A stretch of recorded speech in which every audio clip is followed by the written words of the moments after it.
Buenos días. Permítanme que empiece con una disculpa. Era mi intención firme el estar presente, no físicamente, porque nos separan muchos kilómetros, yo me encuentro en España, pero sí online, virtualmente, en directo, para poder participar en la mesa redonda y poder dialogar con los demás miembros de la mesa y el público que se encuentra presente. Desgraciadamente, una serie de acontecimientos absolutamente imprevisibles y que se han producido de una manera urgente me impiden poder estar en directo con ustedes, y ello me ha llevado a grabar este vídeo en el que por lo menos pueda contarles un poco lo que Virginia me había pedido, que no es otra cosa más que explicar brevemente, sin extenderme mucho en el tiempo, la experiencia de España ante la aplicación del tercer protocolo. Como saben ustedes, el tercer protocolo entró en vigor en el año 2014, el tercer protocolo de la Convención sobre Derechos del Niño, y es el que permite que cualquier niño o niña o alguien actuando en su nombre y previo su consentimiento pueda presentar comunicaciones individuales ante el comité. La primera cuestión llamativa en relación con España fue que en los primeros años casi todos los casos que se presentaban eran contra España. Eran bastantes el número de estados que había ratificado el tercer protocolo, sin embargo empezó a haber una lluvia de casos contra España. Y la pregunta es ¿por qué esa lluvia de casos contra España y no contra otros estados? La explicación es doble. Por una parte, tengo que asumir yo una parte de responsabilidad importante de ese hecho. Cuando se aprobó el tercer protocolo y un poco antes de que fuera a entrar en vigor, cuando ya veíamos que iba a entrar en vigor, yo era miembro entonces del Comité de Derechos del Niño, y como ustedes pueden imaginarse, un miembro del Comité de Derechos del Niño no puede presentar comunicaciones al propio comité. Pero lo que sí que hice fue participar en una campaña importante de difusión del tercer protocolo. Y fui recorriendo todo el territorio español, de ciudad en ciudad, de colegio de abogados en colegio de abogados, explicando en qué consiste el tercer protocolo, cuál era la potencialidad que tenía el tercer protocolo, e iba acompañado de unas personas de una excelente organización, Women Links, una organización de defensa de derechos humanos, con amplia experiencia ya en acudir y presentar demandas individuales tanto a órganos de tratados como al propio Tribunal Europeo de Derechos Humanos o incluso a la Comisión Interamericana, y habiendo llegado también a la Corte Interamericana de Derechos Humanos. Bien, en ese tándem que realizábamos, yo como miembro del comité explicando el contenido y la potencialidad del tercer protocolo, y ellas explicando cómo se puede utilizar en la práctica y cómo se puede hacer litigio estratégico en materia de derechos humanos gracias a la potencialidad del tercer protocolo. Cuando entra en vigor el protocolo podemos decir que hay un amplio conocimiento del mismo por un gran número de operadores jurídicos españoles, tanto abogados como organizaciones de defensa de derechos humanos. Ese es el primer elemento importante, un conocimiento profundo de contenido sobre el tercer protocolo. El segundo elemento es que nos encontrábamos con una práctica que se estaba realizando en España en la que había un consenso por parte de las organizaciones de la sociedad civil y de los operadores jurídicos de que era una práctica contraria a la Convención de Derechos del Niño, aunque explícitamente la Convención sobre Derechos del Niño no decía nada. Me estoy refiriendo a la cuestión relativa a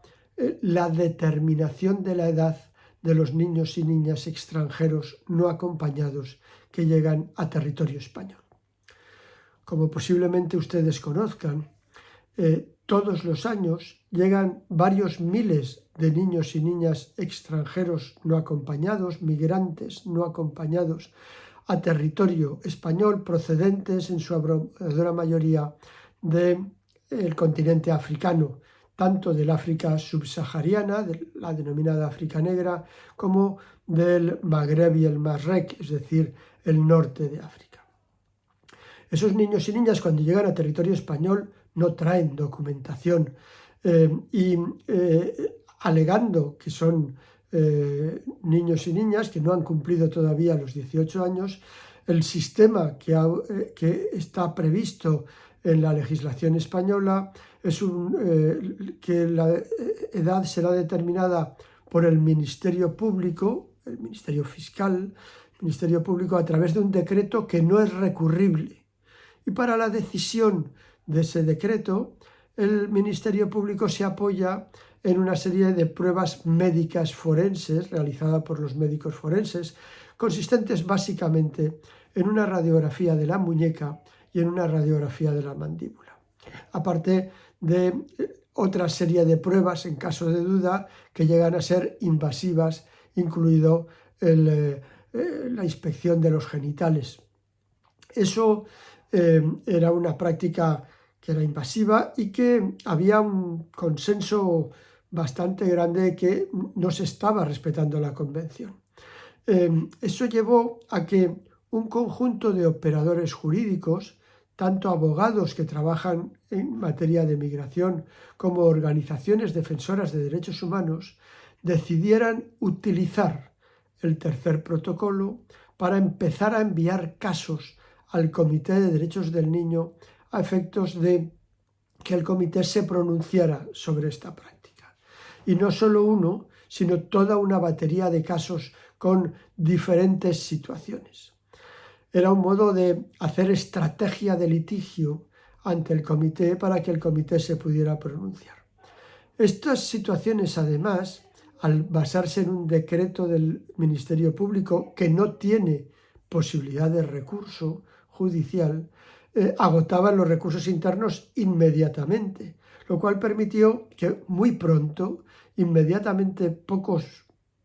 al año de haber entrado en vigor el tercer protocolo, empezara a plantearse la posibilidad de presentar comunicaciones individuales al comité. Eso llevó a un gran número de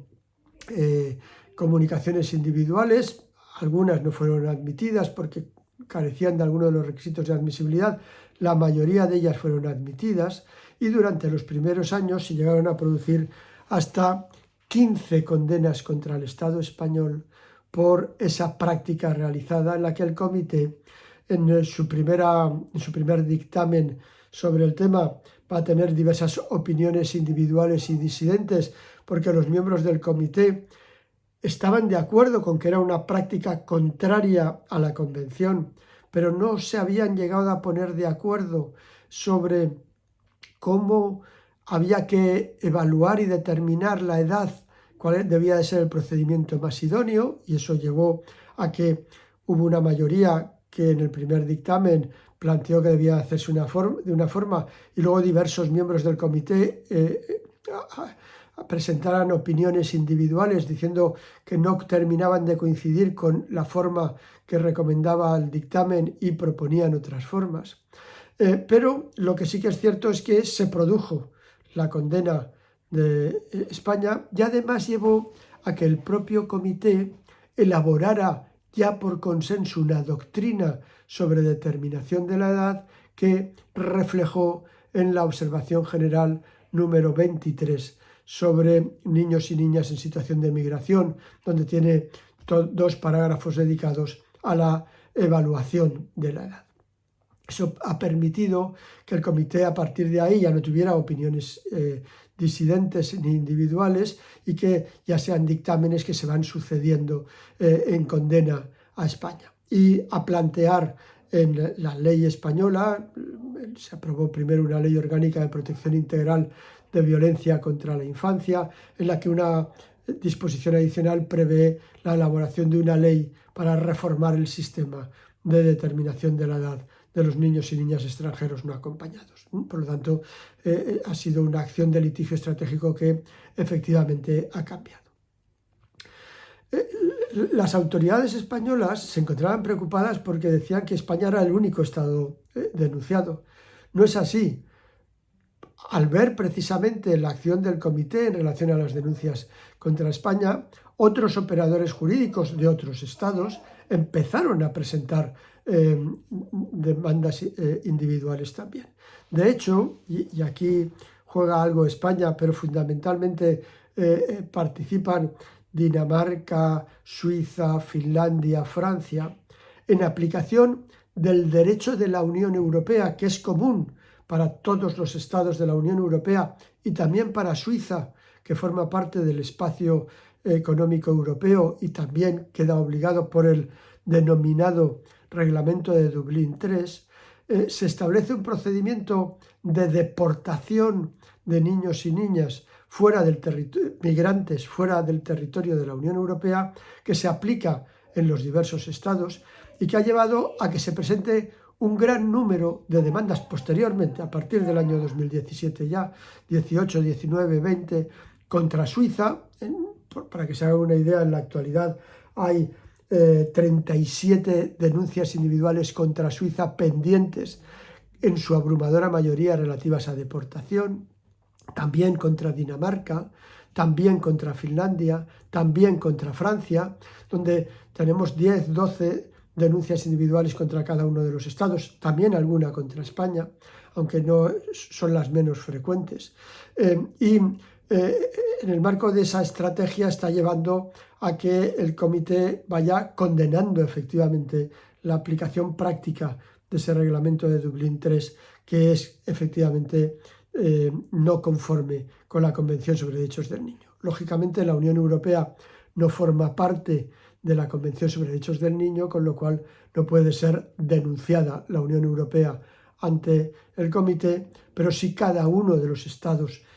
miembros de la Unión Europea, puesto que todos han ratificado, o muchos de ellos han ratificado el tercer protocolo, pues son denunciados por la aplicación de esa norma europea. De tal manera que también se ha planteado la necesidad de reformar el derecho europeo. Eso no quiere decir que los casos de extranjería agoten las demandas ante el Comité de Derechos del Niño. De hecho, una vez superada esa gran número de denuncias contra España en materia de niños y niñas extranjeros no acompañados, han empezado a presentarse denuncias individuales sobre otros temas. Los operadores jurídicos conocen en la práctica la aplicación del tercer protocolo, saben cómo acudir al comité, han visto que es relativamente fácil acudir al comité y tenemos ya denuncias individuales en materia del derecho a la educación, en el que también España ha sido condenada, en materia de derecho de las familias acogedoras respecto de la adopción de niños y niñas, respecto del traslado forzoso de niños y niñas que habían llegado de Ucrania tras la guerra por la invasión de Rusia en el territorio de Ucrania y que luego han sido llevados a Francia en contra de la voluntad de las familias acogedoras. Tenemos denuncias presentadas por falta de investigación de abusos sexuales por parte de uno de los progenitores a niños. Es decir, se ha ido, a medida que se ha ido conociendo la existencia del tercer protocolo en la práctica, de la eficacia que ha tenido, cambiando incluso leyes en el Estado gracias a las denuncias presentadas, eso ha permitido que cada vez haya más confianza y se presenten más denuncias. Es cierto, también hay que decirlo, que ese éxito es asimismo un enorme riesgo. Y es un enorme riesgo porque el número de casos que tiene el Comité de Derechos del Niño en la actualidad pendientes es muy elevado, no solo de España, sino que, como les he dicho, pues han sumado más de 30 denuncias contra Suiza, más de 10 contra Finlandia, contra Dinamarca, contra Francia, y todo eso bloquea el trabajo del comité, que carece de los recursos necesarios para poder atender a todas esas denuncias. Denuncias que además en muchos casos van acompañadas de medidas cautelares adoptadas desde el primer momento por el comité y luego de medidas de seguimiento, puesto que el comité no se limita a emitir el dictamen sobre si ha habido o no violación acompañado de las recomendaciones en materia de reparación, sino que además va haciendo seguimiento de que efectivamente se va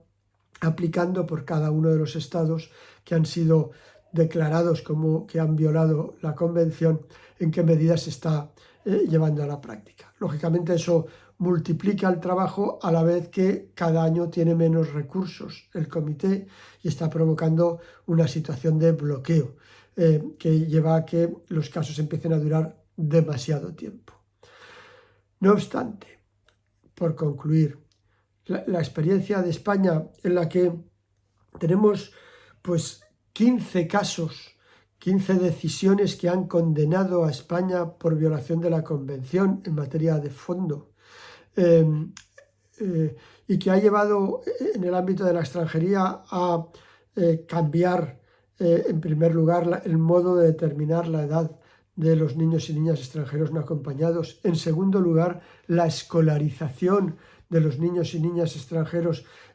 procedentes de Marruecos que no eran escolarizados y que el comité ha obligado a España a escolarizarlos. Es decir, ha ido cambiando la práctica y la legislación española, unido al número de denuncias que hay pendientes ya sobre temas mucho más heterogéneos, nos va diciendo que el comité ha sido útil, que el comité ha ayudado a cambiar la realidad de niños y niñas que, uno, iban a ser considerados adultos con todo lo que ello significaba, con una incorrecta determinación de la edad, y por lo tanto pudiendo, si cometían un delito, ser condenados como adultos, juzgados como adultos y no como adolescentes, que impedía el acceso a la escuela y a la educación de varios de ellos, que les llevaba